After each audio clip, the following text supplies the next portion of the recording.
Hey everyone, Roxabox90 here with another video involving the end of Magic, Part 2, in which we're going to talk about the rules changes, or rules inclusions. It's not just going to be about the literal rules of Magic, but also rules that Wizards has set for themselves, rules that Wizards has set for players in the game, and general standards like that. This video is not going to include everything. I know last video a lot of people pointed out that I missed a couple of things, or that some things maybe I could have gone into more detail about.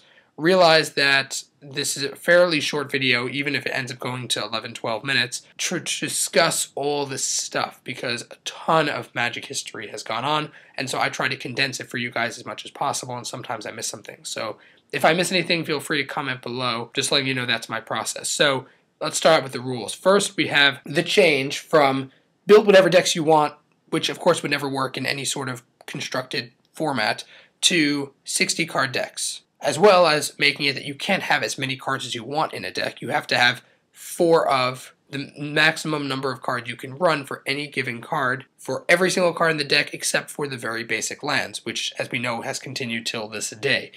At the time, it was a huge deal because people were running whatever style decks they want, whatever size decks they want. And in fact, many decks were just too powerful. So in order to standardize things and make it possible to have a professional play style, Wizards made 60 card decks and the 4 of maximum. Because otherwise, if you didn't have a 4 of maximum, you build the decks to get enough cards, you'd have to play redundancy, which Wizards didn't want. Then we had the banned restricted list, Power 9, sadness, because banned restricted list pretty much made all the Power 9 very difficult to run. I think only Vintage you can run them now, and even there, they're restricted, so you can only run a certain number of them. Oh, I think it's 1 for each of them. It's something like that. And then, of course, the ban list banned a lot of cards that were annoying at the time, so you had like Shahrazad, I think is how you pronounce her name, who just made the games go on forever, so they want to ban her in order to create a ban list and then a restricted list. And of course, the ban list has changed throughout time, as has the restricted list.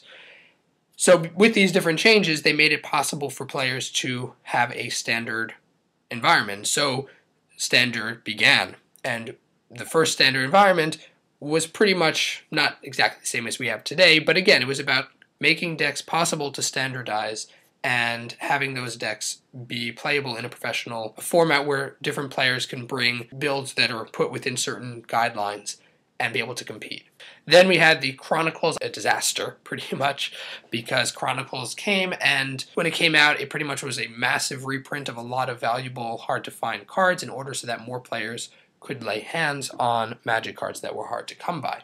The problem with this, of course, is that it led to the reserved list because they overprinted too many cards, and prices fell, collectors were upset, a lot of people were frustrated with Magic and with Wizards' direction, and so Wizards was like, okay, fine, we'll make the reserve list, which they did, and we have suffered for the reserve list till this day, because Wizards is bound not just by their own promise that they're not going to reprint cards from the reserve list, but it's a legal issue. At least according to Mark Rosewater, they actually cannot reprint those cards now, for whatever reason. They can reprint functional reprints of these cards, meaning they reprint similar cards, but the problem was a lot of the cards on that reserve list, not all of them, not even close to all of them, but many of them are really freaking powerful and will probably never be reprinted in functional form. Cards like Ancestral Recall, which are on that list, have been reprinted in Ancestral Visions, and there have been others like it throughout time, so at least we have that.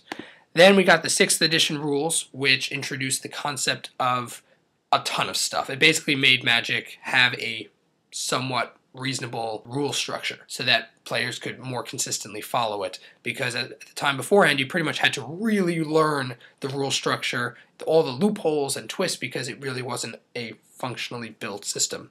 So it introduced the stack in order so that it clarified the way that cards would come into play, would remain in play, or play against one another in terms of counterspelling and such. And just the introduction of the stack was supposed to simplify everything for players. It also got rid of interrupt. An instant and an interrupt are identical, but they got rid of that interrupt so it wouldn't be confusing. The stack was created, so to quote, it was created so that activated abilities, instants, damage prevention, triggered abilities could all work the same way. And the system that was built was called the Grand Unified Timing System. and it allowed players to respond to anything being played at any given time if they had things to react. So that was the concept. They also clarified how triggered abilities would work so casual players could understand better. Damage prevention was clarified. If you didn't have, quote, damage prevention phase, once you say, okay, damage is being dealt to these creatures, boom, that's it, damage is dealt. Phase abilities turned into triggered ones, so they got rid of that whole phasing ability concept. Those are the 6th edition rules changes. There may have been some more thrown in, but those are the general feeling I got reading through articles about it.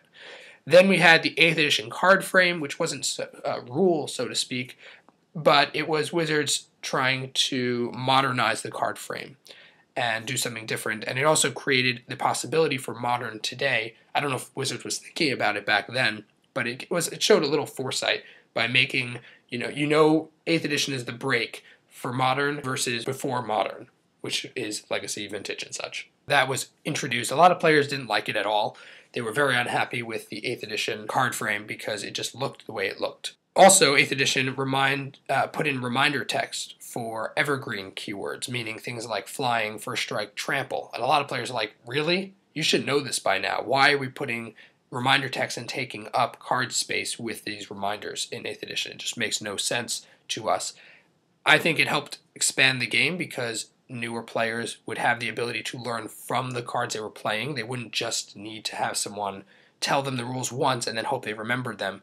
By being able to read the cards themselves and remind themselves of those abilities when they played with non-core sets, they'd be able to know. Then we had the Mythic rarity introduction, which I already did a whole video on this, so I'm not going to discuss it. I talked about in the video how people were very unhappy by them expanding it and changing the way certain packs and percentages and how Mythic rarity has worked. So if you want to find out more about that issue, you can go check out the video. Maybe I'll try to put a link in here so you guys can go there.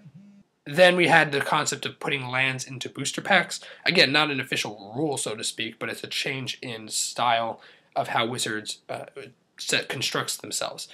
Putting lands in booster packs, they got rid of one common in order so that players would be able to, over time, if they were buying booster packs, they could build up a land collection and not have to buy separate land. And the real reason for this is because a lot of players like to build lots of decks and they like lots of land. And not having to buy land in bulk in order to do that is just nice. It's a nice bonus. And getting rid of one common, it's not such a big deal. For me, I've been able to, because I had all those lands from booster packs, I've been able to host drafts in limited environment, even at my house and such, because people could come and I'd have all the lands. I'd have tons of lands they could put. I didn't have such a problem with that, but a lot of people were like, we're not getting our value. We're only getting, instead of getting another common, we're getting a land. I think it's blown out of proportion. Then Magic 2010, we had rules changes in 2009. Things like you can mulligan at the same time. Terminology is a big thing that changed, so come into play became enter the battlefield. Cast, play, and activate. Cast is for spells, play is for lands, and activate abilities are not played but activated. This differentiated between the different styles, just was a simplified word. Remove from the game became exile, and we had an exile zone. Beginning of end step was put in order to end confusion of what happens at the end of the turn. So this clarified for that. Mana pools emptied during steps and phases so that people wouldn't be able to carry mana over weirdly. It's pretty clear mana empties. And then mana burn itself was gone because mana burn was an outdated concept. For those who don't know what it was if you tapped a land for a mana and you never used that mana would deal you a damage. And for each mana you tapped that you didn't use, it would burn you. Then you had tokens that were owned by the player that put them into play. It seems pretty obvious to us now, but it wasn't so obvious then. Combat damage is dealt the moment it's assigned, not on the stack. And the stack can only interfere when blockers are being assigned. So once damage is, everything's resolved and damage is being dealt to one another, that's it. Damage is dealt immediately. Death Touch, Lifelink became static abilities. Pretty much that they became like trample and such, instead of being, whenever this creature deals damage, destroy a creature. And then we had in 2011 the New World Order, which made it easier for newer players to enter the game. A lot of older players are like, why should we make it easier for people? I mean, for me, I like new players play Magic. I like making it easier. Not dumbing down the game per se, but making certain things easier for players to join the Magic train. I think that's a nice thing. And I like that Wizards is trying to keep that in mind. while also not completely messing over those who are already interested and invested in the game. Oh, I guess I should separate. New World Order is not the Magic Rules 2010. So after the Death Touch Life discussion, then New World Order is in 2011, and then we had most recently the changing of rules for Legendary and Clone and Planeswalker in 2013, which I already made a video on. But I'll just quickly recap that Legendaries can, when it comes into play, if your opponent has one in play, they don't both die. You can have one of each. Each player can have in play one legendary creature of the same name as someone else, which of course prevents people from playing two legendaries and them killing each other. Also, if you clone a legendary, then again, they don't both die, because a clone is just literally a clone. It's not a exact duplicate. And the Planeswalker rules is that you can also have, two Jace Memory Adepts in play, one under your opponent's control, one under your control. But if you play another Jace, then you have to pick one of the two you control and sacrifice that one. And there were a couple other things, but those were kind of the big rules. People were unhappy. I was unhappy with certain things. Like, I'm not happy with you can have two identical cards of the legendaries in play because it doesn't make sense. It breaks reality. Whereas if you clone something, that does make sense because a clone is just a clone of somebody else. But to play two identical entities into the battlefield at the same time makes really no flavor sense to me. Otherwise, most of the rules seemed legit, and those were kind of the big ones. I hope you guys enjoyed this video. Please let me know your thoughts about the rules changes. Were these the end of Magic for you? Were you freaking out about how they're going to ruin the game? Or did it make sense to you and these are good things for Magic as of now going forward? Hindsight's 2020, but I'd like to hear your thoughts in the comments section as well. Check out my channel sponsors in the description of the video. And as always, Roxabox90 signing out. I'll see you guys next time.